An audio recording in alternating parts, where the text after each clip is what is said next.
Bonjour à tous. Nous allons donc commencer notre journée thématique informatique quantique de Minalogic. Donc, je suis Hervé Ribaud, directeur technique de l'activité micro-nano électronique de Minalogic, et je vais avoir le plaisir de vous accompagner durant ce voyage dans les technologies quantiques. Donc, pour ceux qui n'ont jamais assisté à une journée thématique Minalogic, bien, c'est un petit peu comme un menu gastronomique de la science et de la technologie. Donc, quand vous avez vu le programme, vous vous êtes dit probablement, mais c'est trop. Comment vais-je assimiler tout ça? C'est trop de sujets, trop de bons plats. Alors, avec le comité d'organisation, on pense et on espère qu'à la fin de la journée, vous aurez quand même passé un bon moment et que le repas se sera bien passé, parce qu'on a essayé de mélanger, j'allais dire, les mets et donc les saveurs, les différents sujets. Donc vous voyez qu'on a essayé d'aborder l'informatique quantique sous différents aspects, d'abord côté hardware, ensuite côté software, côté applicatif, marché. Et donc c'est cette diversité de sujets et d'angles d'approche qui, à mon avis, va faire que malgré ce programme très riche, vous devriez vous sentir bien à la fin de la journée. Également, on a essayé de faire des portions pas trop grandes, c'est-à-dire que la plupart des présentations sont des présentations de 20 minutes, un petit peu bien focalisées. Donc, ça devrait rendre tout ça, encore une fois, très, très digeste. Voilà. Donc, on va commencer la journée. Alors, un petit peu en guise de mise en bouche. Une introduction par le président du pôle Minalogic, Antoine Perrin, à qui je laisse la parole.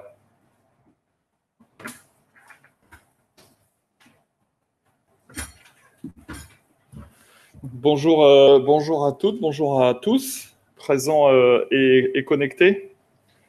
Un petit rappel peut-être sur ce qu'est Minalogic, le pôle de compétitivité des technologies du numérique en Auvergne-Rhône-Alpes. Et notre mission, c'est l'animation de cette fantastique communauté d'acteurs de l'écosystème dans les technologies du numérique, qui nous situe au meilleur niveau mondial et où on entend bien le rester. Donc notre métier, c'est l'innovation, c'est la croissance et c'est l'animation du réseau, l'innovation pour la croissance, de l'amont vers l'aval. Donc je suis le président de Minalogic élu en juin, issu de Schneider Electric, où j'ai un parcours toujours autour de l'innovation. Et donc président depuis on va dire quelques mois, mais présent à la gouvernance du pôle dans le conseil d'administration, représentant de Schneider depuis 6 ans en fait. Je connais un petit peu maintenant les arcanes du pôle, et je suis très fier d'introduire cette journée thématique qui se situe dans la longue tradition des journées thématiques du pôle, qui a pour mission de faire rayonner et partager la communauté scientifique et technique jusqu'aux adhérents start-up ou autres émergents à partir de ces technologies et qui nous permettent de les développer vers la base. Et vous avez bien raison d'être venu aujourd'hui ou d'être connecté, puisque l'informatique quantique, ça promet d'être une révolution au sein d'un vaste domaine qu'on appelle parfois HPC ou High Power Computing, avec d'autres volets d'ailleurs, qui est une des priorités technologiques du pôle, avec bien sûr les applications intelligentes et l'intelligence artificielle, avec ce qu'on appelle parfois les systèmes cyberphysiques, ou qu'on pourrait appeler l'Internet des objets, et par ailleurs les applications aussi photoniques, très très importantes pour un certain nombre de procédés notamment. Donc, ça promet d'être un saut, en tout cas, ou une révolution, et c'est pas après-demain, c'est pas demain, c'est aujourd'hui, en fait, que ça émerge. Et il y a un plan national sur le quantique avec une enveloppe très importante, je crois qu'on parle de plus de 100 millions d'euros,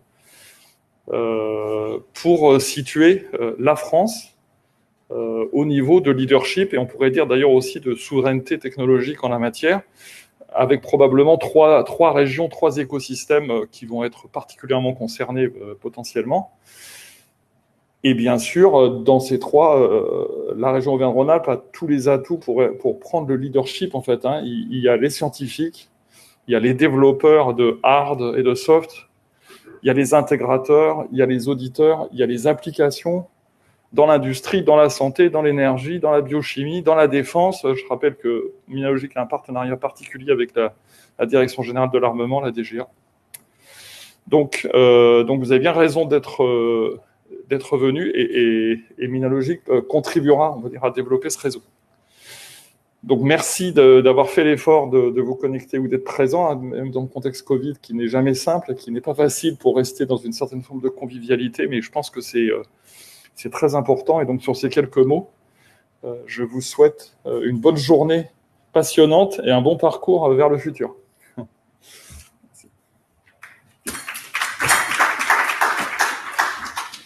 Merci, merci Antoine. Donc maintenant, on va avoir un message amical de Monsieur Yannick Noder, le vice-président de la recherche, de l'innovation et des fonds européens. Il n'a malheureusement pas pu être avec nous ce matin pour des raisons, vous vous en doutez, d'urgence au niveau régional. Mais voilà, donc il nous a enregistré un petit message que je vous laisse découvrir. Bonjour à toutes et tous, je suis très heureux en tant que vice-président de la région Auvergne-Rhône-Alpes en charge de l'enseignement supérieur, de la recherche, de l'innovation, mais également des fonds européens, de finalement quelque part ouvrir ces nouveaux workshops organisés par le CEA sur globalement le quantique. Alors la crise sanitaire malheureusement nous oblige chaque jour à nous adapter un petit peu plus, donc cet événement qui est co-construit par Minalogic, par le CEA Leti, donc devait effectivement s'intégrer dans le cadre des Innovation Days du Leti, qui sont quelque chose qu'on ne rate plus, et surtout de pouvoir inscrire le quantique dans, on va dire, le schéma et surtout la vision régionale. Alors malheureusement, il a fallu s'adapter et tout ça a lieu de façon dématérialisée, mais il n'empêche pas moins que cet événement reste très important pour la région Auvergne-Rhône-Alpes, à l'heure où nous venons de voter quasiment à l'unanimité au sein du Conseil régional le programme pour l'intelligence artificielle. Je pense qu'il est important qu'il y ait ce temps d'échange avec l'ensemble de la communauté, des experts, que ce soit le monde économique, le monde académique, le monde de la recherche, de pouvoir parler du quantique. Alors c'est vrai que c'est des sujets difficiles, j'en suis moi-même pas un expert, je m'en excuse, mais je pense qu'à un moment c'est aussi important ce genre de journée pour pouvoir en parler et pour pouvoir donner l'état de l'art sur la thématique du quantique et puis quelque part de s'approprier le sujet, de pouvoir le vulgariser pour pouvoir mieux en parler et surtout mieux le défendre et surtout préparer notre écosystème aux enjeux de demain. Il y a un creusot important au niveau de la région Auvergne-Rhône-Alpes par ses centres de recherche, par le niveau d'excellence de son monde académique, par les nombreuses entreprises. C'est des choses importantes qui gravitent autour du CEA Leti et je pense que vous savez globalement réunir l'ensemble des contributeurs régionaux, nationaux et européens sur le sujet. C'est aussi important de faire échanger les différents acteurs du système, de l'écosystème industriel pour effectivement bien ruisseler entre guillemets toute cette R&D, cet apport technologique nouveau vers aussi le réseau des PME. Vous savez que c'est une volonté forte de la région de pouvoir aussi pouvoir faire ce gap de technologie et ce gain de R&D avec eux pour de la valeur ajoutée supplémentaire qui sera naturellement créatrice d'emplois. Et puis c'est également aussi l'intérêt de pouvoir donner des pistes aux entreprises pour pouvoir poursuivre aussi leur formation sur ce sujet, sur tous ces aspects nouveaux d'intelligence artificielle, de quantique qui s'offrent à nous. On dit que 50% des emplois seront totalement reconsidérés, remaniés avec l'apport de tous ces nouveaux systèmes. Et puis, c'est de pouvoir clairement impliquer la région Auvergne-Rhône-Alpes dans toute cette nouvelle dimension. Alors, je ne vais pas être bien plus long, vous l'avez compris, c'est une volonté de la région de pouvoir jouer son rôle d'assembliers sur des filières technologiques nouvelles, sur des filières de rupture. À un moment stratégique, nous sommes à la veille des grandes négociations sur le contrat de plan État-région, notamment sur le volet enseignement supérieur, recherche, innovation, qui est un volet important, hein, qui est autour de 450 millions d'euros pour la région Auvergne-Rhône-Alpes. Et puis nous sommes également à la veille d'un autre moment stratégique, qui est la renégociation des fonds européens 21-27, avec à peu près 800 millions d'euros de fonds de cohésion, plus des appels à projets, entre guillemets, dits de droit commun au niveau européen, où je pense que effectivement la région Auvergne-Rhône-Alpes, au titre de moteur pour l'Europe sur l'innovation, eh bien, doit pouvoir décloisonner rapidement l'ensemble des acteurs, que ce soit, comme je l'ai dit tout à l'heure, le monde économique, le monde académique, et puis tous les centres de recherche d'excellence qui vont permettre justement eh bien, de se familiariser avec ces grandes infrastructures de calcul, ces capacités à stocker, à traiter et surtout à exploiter ces données et puis à les protéger. Alors naturellement, le citoyen doit être associé au niveau de tout ça. Il y a besoin de beaucoup de vulgarisation. Nous avons une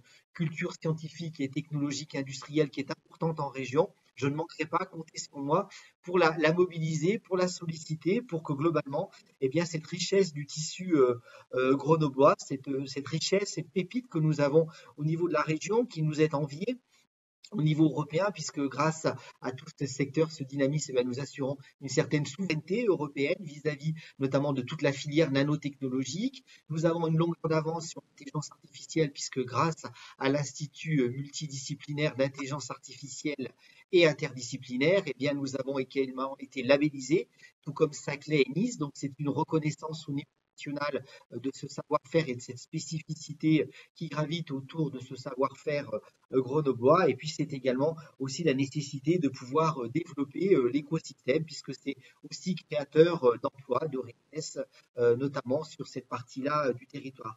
Donc, vous l'avez bien compris, c'est beaucoup de choses qui vont graviter autour de ces journées, notamment une façon aussi de mettre en évidence nos laboratoires d'excellence, de pouvoir s'habituer, en tout cas de pouvoir envisager nos futurs schémas de développement économique, d'enseignement supérieur de recherche et d'innovation sur des thématiques qui maintenant s'appliquent totalement à nous, que ce soit la robotique, que ce soit les big data, que ce soit le deep learning. C'est toutes des choses sur lesquelles nous devons rendre notre territoire, notre région très attractive pour que des grands noms, des grandes entreprises comme Michelin, mais aussi comme Sanofi ou comme Schneider, et ou plus proche de nous à Grenoble, comme ST Microélectronique ou Soitec, eh bien, puissent trouver un terrain, des valeurs qui finalement vont leur permettre de continuer leur saut technologique et surtout de pouvoir répondre aux enjeux de demain et de la mondialisation de demain, tout en respectant finalement une forme de souveraineté. Il y a de la souveraineté dans le sanitaire, il y a de la souveraineté dans l'industrie, mais il y en a également sur l'intelligence artificielle et sur effectivement le quantique. Je crois que quelques bons signaux sont importants à remettre également en place, notamment effectivement Atos qui décide de se fortifier sur le territoire, d'avoir des chaires au niveau de l'Institut 3IA qui se constituent, tout ça en lien avec l'écosystème lyonnais et avec l'écosystème clermontois. Tout ça également appuyé sur nos pôles de compétitivité et nos clusters, puisque c'est quelque chose de très transversal qui s'applique à nos différents domex que nous avons clairement identifiés au niveau de la région, que ce soit dans le secteur de la santé, que ce soit dans le secteur de l'environnement, avec notamment bien sûr l'hydrogène, mais pas que, dans le secteur du numérique, avec le campus du numérique à Lyon. Donc nous avons un poids de donneurs d'ordre, un poids de collectivités locales, de collectivités publiques, et donc nous devons encourager ces dynamiques importantes pour notre territoire qui vont nous permettre d'être un des 4 moteurs pour l'Europe, une région dynamique qui peut se placer dans les top 5 des régions innovantes et puis surtout et bien, de pouvoir préciser sa S3, sa Smart Strategy Specialization pour les fonds européens qui seront également extrêmement importants puisque, on l'a bien dit, si une région avance vite seule, et bien elle avance plus loin avec tout l'écosystème qui est autour d'elle, naturellement avec son État, avec l'Europe, mais également avec l'ensemble de ses filières académiques, économiques. Et je sais que vous allez pouvoir, durant ce workshop, eh bien, pouvoir donner une dimension collective à ce calcul quantique pour que, quelque part, eh bien, ça rapproche plus de nous et qu'on puisse lui donner effectivement tous les moyens nécessaires pour son développement. Bon workshop et sachez que la région Auvergne-Rhône-Alpes vous soutient.